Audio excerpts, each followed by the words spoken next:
What's going on, guys? Karl here, back with another episode around the new Pixel 3a XL. This guy is Google's latest budget-friendly device, and we're comparing it against the also budget-friendly, I'm gonna put that in quotation marks, the iPhone XR. This is the versus battle of the budget Android, budget iPhone. Before we start today's episode, remember that the unboxing and giveaway of the 3a XL is linked right up this way. Make sure you check it out. Obviously, just make sure to sub to the channel and check me out over on Insta. Giveaway will end after the 3a series will end. There's one more video for tomorrow.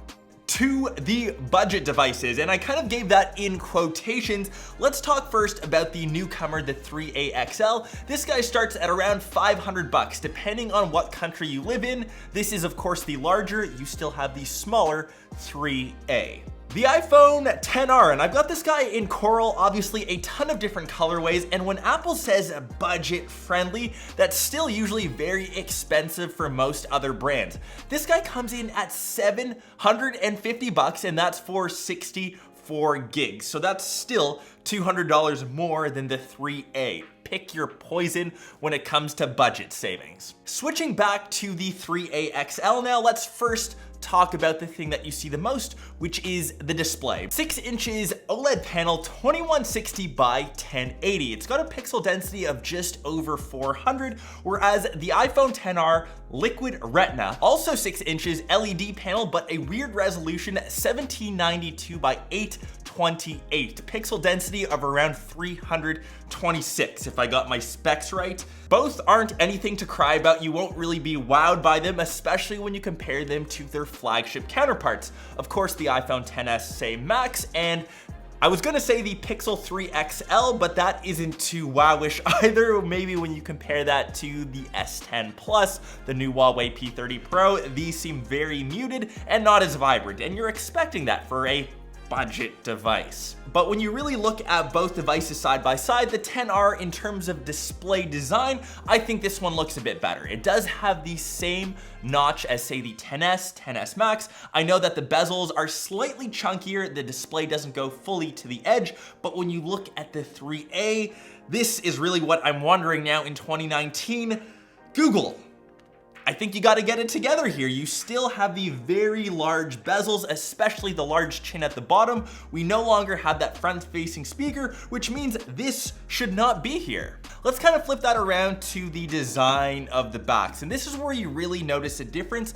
On the iPhone XR, still completely made out of glass. It feels premium, it's got a nice sort of heft to it. The 3a, on the other hand, this is made of polycarbonate. They've chosen to move away from glass. Obviously, this is to save more money, but it noticeably feels a bit cheaper. You can tell that it isn't as premium. You'll notice on the 3a, we've got the fingerprint sensor on the back. Of course, we've got Face ID on the iPhone, and the thing that most people will be comparing, of course, is the cameras. I think this is where Google did it right. They kept the same camera that we see in the 3 XL. It is still the best single lens camera, probably the best camera that you can still grab in 2019. That's solely for taking photos. I'm not talking about the zoom ranges, focal ranges. If you're just looking for a one-shot banger, Google software still reigns supreme. And last but not least is the hardware inside, and I think this is where Google is saving a lot of money. That's why this guy is so much cheaper. They've gone for lower end chipsets. You've got the Snapdragon 670, a lower GPU, but we still have 4 gigs of RAM. It's quick, it's snappy, but maybe not as quick as the XR, because this has the A12 Bionic. That's what's found over in, say, my flagship, the XS Max. The XR's benchmark scores are probably the highest out of any, once again, quote, budget-friendly device, and rightly though it should, because it's naturally more expensive. And when it comes down to it though, which device will you end up picking? I think if you're leaning towards something sub $500, the 3a XL can be a very solid pick. If you're looking for something, no pun intended, that can take very good photos, very good pics. If you're not too concerned how crispy a display is, if you don't care if it's made out of premium materials, because you'll end up rocking a case on it regardless. I think really comparing apples technically to oranges here, but maybe wait till tomorrow where I compare the 3a XL against the Samsung S10e. It's Samsung's budget-friendly option.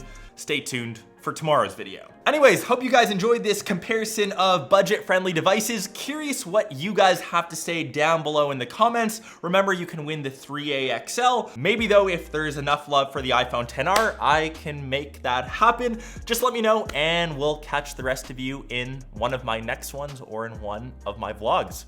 Peace.